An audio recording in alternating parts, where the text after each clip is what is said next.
Emma Chamberlain found a way how to push her product out without being too overly promotional or just annoying. Here are a few ways how you can implement the same marketing strategy for your brand.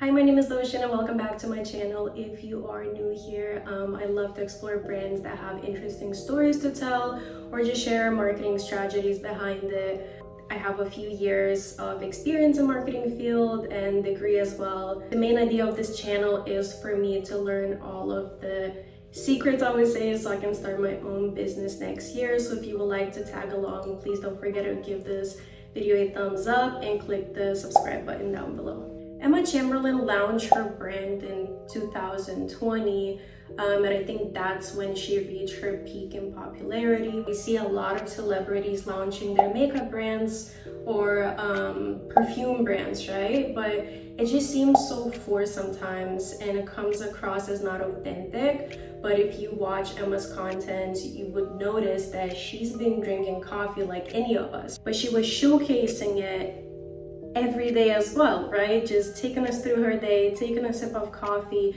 and just showing her passion. And that's how people were able to relate to her brand more, because they knew that it was authentic, which I think is such a great strategy. And what I mean by that is actually, one, building some sort of community when it comes to you as a person, right? Like, people would just eat her content up. She could talk about anything. She could just take people throughout her day. Like, if we take a look at this specific campaign,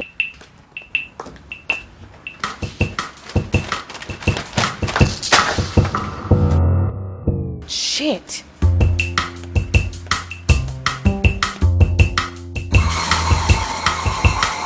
Shit. Shit.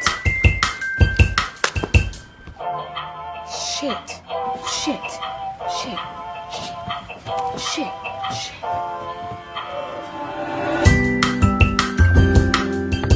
Shit. Shit. one, we can already notice that it's super relatable, right? Like, this happened so many times to me as I was like rushing, to start my day or like go to work. But she still made it fun. She still made it editorial, like from the selection of shoes to the pops of color. Like, it's just all so intentional.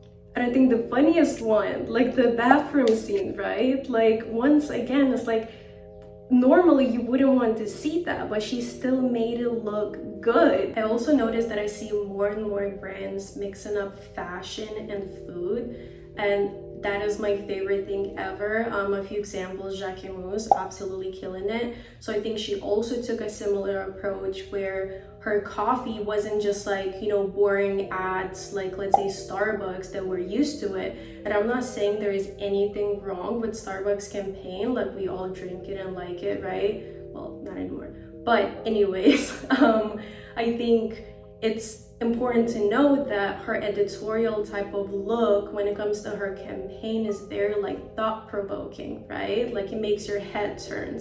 At the very beginning, of course, I said that her brand is not overly promotional, but what I do also love is that some of her stills are actually very promotional, but it's so over the top that it almost becomes camp. Like, it just gives that very like editorial feeling. If you are starting a brand, instead of focusing on it pushing actual product out, you should focus on how will that campaign or video will make people feel, right? Like, you should be selling a lifestyle rather than a product itself. So I think another takeaway, right? It's all about the story that you want to tell rather than the product itself. If you are starting a brand, the goal should be to make your campaign as shareable as possible, because that's how you get exposure, right? And of course, Emma is someone who built herself up from the ground and has like huge following.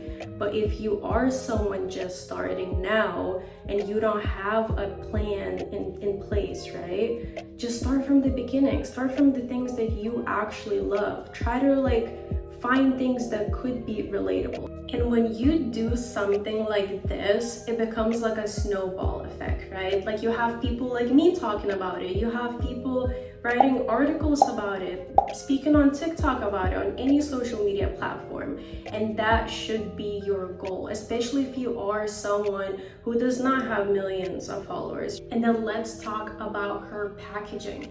One is so fun, it's so colorful. When you really think about it, especially when a lot of people nowadays, well, I would say Gen Z and millennials, do care about the aesthetic of their kitchen or homes in general.